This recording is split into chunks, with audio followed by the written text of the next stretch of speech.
Shalom, damai sejahtera dan sukacita yang dikerjakan oleh Allah di dalam Yesus Kristus menjadi bagian kita sepanjang hari ini. Dan salam sehat, dan tentunya tetap jaga kesehatan fisik dan rohani kita. Hari ini kita akan membahas tentang kabar baik di tengah kehidupan bangsa dan negara. Kita akan membaca kitab Yeremia pasal yang ke-29 ayat yang ke-7. Usahakanlah kesejahteraan kota kemana kamu aku buang, dan berdoalah untuk kota itu kepada Tuhan, sebab kesejahteraannya adalah kesejahteraanmu. Sebab kesejahteraannya adalah kesejahteraanmu. Ini menjadi highlight kita bersama dalam pembahasan kita hari ini, bahwa kesejahteraan bangsa menjadi kesejahteraan kita.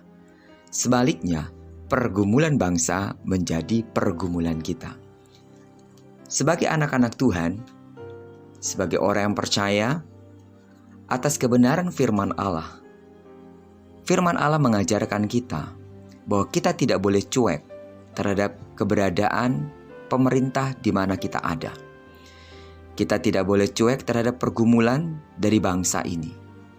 Justru kita harus mengusahakan kesejahteraan bangsa ini. Yang menjadi pertanyaan adalah, bagaimana kita dapat mengusahakan kesejahteraan bangsa ini yang akan berbuah dan berkaitan dengan kesejahteraan kita juga. Yang pertama adalah, jadilah menjadi warga negara yang bertanggung jawab. Kata bertanggung jawab di sini adalah, bagaimana kamu dapat mempertahankan hidup sebagai orang-orang yang telah mengenal kebenaran di dalam Allah. Menjadi orang yang bertanggung jawab adalah orang-orang yang peduli dengan orang-orang yang ada di sekitarnya. Alkitab mengajarkan kita bagaimana kita dapat menerima orang lain apa adanya tanpa memperbandingkan kelemahan pun kekuatan mereka.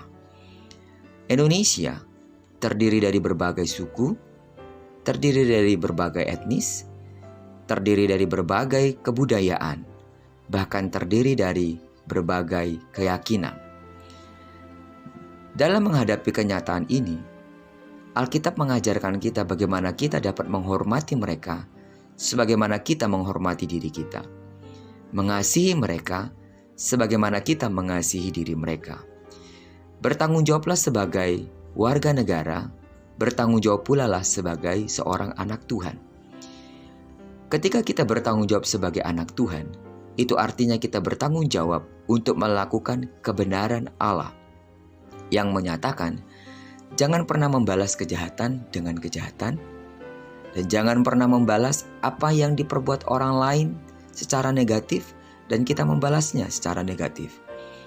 Justru sebaliknya, Alkitab berkata dan mengajarkan kita untuk berdoa untuk orang-orang yang menganiaya, bahkan yang menjadi musuh kita. Saya sedang tidak berkata bahwa orang-orang di sekitar kita adalah musuh. Tapi terkadang banyak hal yang dikerjakan oleh mereka yang mungkin sangat bertolak belakang atau mungkin bisa merugikan dan menyakiti kita. Namun di dalam semua itu, Alkitab mengajarkan kita agar kita bertanggung jawab sebagai tubuh Kristus, sebagai anak Allah. Jangan pernah berikhtiar untuk membalas kejahatan dengan kejahatan. Sebagai warga negara yang baik, yang bertanggung jawab, kita harus mengusahakan kesejahteraan di mana Anda tinggal, di mana kita bergaul, di mana kita berdiri. Kita akan bertemu dengan orang-orang yang mungkin tidak sepaham dengan kita. Namun sebagai seorang warga negara yang baik, yang bertanggung jawab, jangan pernah membuat rusuh dan jangan pernah membuat atau menimbulkan kerusuhan di antara mereka. Hendaklah kehadiran kita membawa sebuah aura yang positif, membawa hal-hal yang baik, dan menjadi pribadi yang dapat membantu mereka dalam kesulitan apapun. Sebagai warga negara yang bertanggung jawab, itu berarti kita menjadi teladan kepada orang-orang yang ada di sekitar kita. Dan tentunya keteladanan yang ada pada kita adalah keteladanan yang kita kenal dalam buah-buah Roh Kudus yang mengajarkan kita hidup dalam damai sejahtera, bersukacita, dan juga saling memaafkan satu dengan yang lain. Yang kedua, sebagai warga negara yang baik, bagaimana kita dapat mengabarkan kabar baik di tengah-tengah kehidupan bangsa dan negara kita dan mengusahakan kesejahteraan bangsa ini? Selain daripada kita menjadi orang-orang yang bertanggung jawab, yang kedua adalah tentunya kita berdoa untuk bangsa ini. Berdoa dan bergumul untuk pergumulan pribadi adalah baik, dan tentunya semua orang pasti melakukannya. Namun dalam hal lain, sebagai warga negara yang baik, kita diajarkan oleh Alkitab untuk mendoakan pemerintah kita.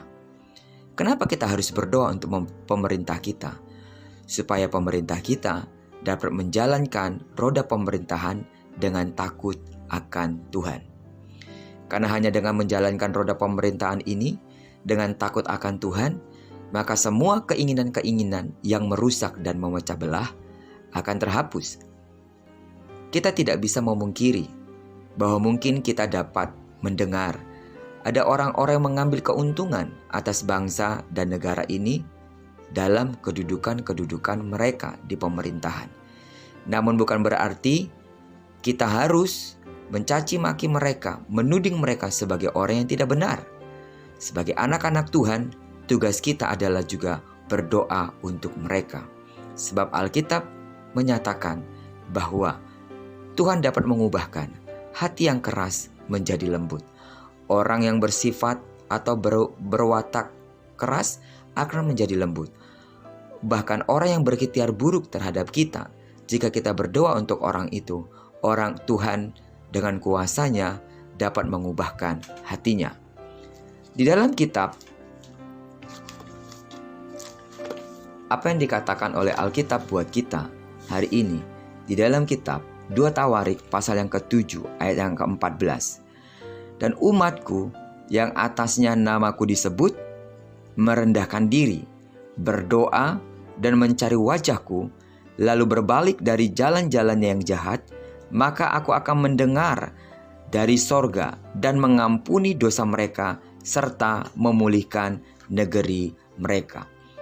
Di dalam kitab 2 Tawarik ini, kita diajarkan bagaimana terjadi pemulihan atau bagaimana agar terjadi pemulihan atas bangsa dan negara kita adalah tentunya kita berdoa. Menjadi warga negara yang baik, yang hidup dengan bertanggung jawab, menjadi garam dan terang dunia tidak cukup.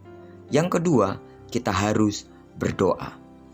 Berdoa dalam hal ini adalah mohonkanlah kesejahteraan, mohonkanlah hikmat atas pemimpin kita, mohonkan kesehatan atas mereka, mohonkan kekuatan atas mereka, sehingga ketika mereka memimpin bangsa ini, tentu dengan fisik yang sehat, pikiran yang sehat, hati yang sehat, seluruhnya menjadi maksimal sehingga melakukan roda pemerintahan dengan baik. Adalah tanggung jawab kita untuk berdoa untuk bangsa dan negara kita. Karena itu, kabar baik di tengah-tengah kehidupan bangsa dan negara ini akan tersampaikan ketika Anda menjadi orang yang bertanggung jawab, dan yang kedua, berdoa untuk bangsa dan negara kita. Percayalah, setiap teriakan orang-orang benar yang kita serukan di hadapan Tuhan, Tuhan akan mendengar. Apalagi firman Allah menjamin doa orang benar besar kuasanya. Jangan pernah mengutuki bahkan menghujat apa yang sedang terjadi atas bangsa dan negara ini. Tapi berdoalah, bawalah itu di hadapan Tuhan, dan yakin Tuhan sanggup mengubahkan segala-galanya menjadi baik. Bukankah Alkitab berkata, dalam segala sesuatu Allah turut bekerja mendatangkan kebaikan. Tidak mudah untuk pemerintah kita untuk membuat negara ini menjadi negara yang makmur. Tidak mudah buat mereka untuk dapat mengusahakan kesejahteraan perekonomian negara kita. tidak mudah buat mereka untuk menyatukan berbagai etnis suku dan bahasa. Tetapi dengan pertolongan Tuhan di dalam doa kita, mereka akan sanggup untuk melakukannya. Karena itu, sampaikan kabar baik ini kepada siapa saja dengan menjadi pribadi yang bertanggung jawab dan menjadi pribadi yang berdoa untuk bangsa dan negara. Sampai sekian pelajaran kita hari ini. Jadilah warga negara yang baik, yang membawa kabar baik kepada siapa saja. Tuhan Yesus memberkati kita. Amin.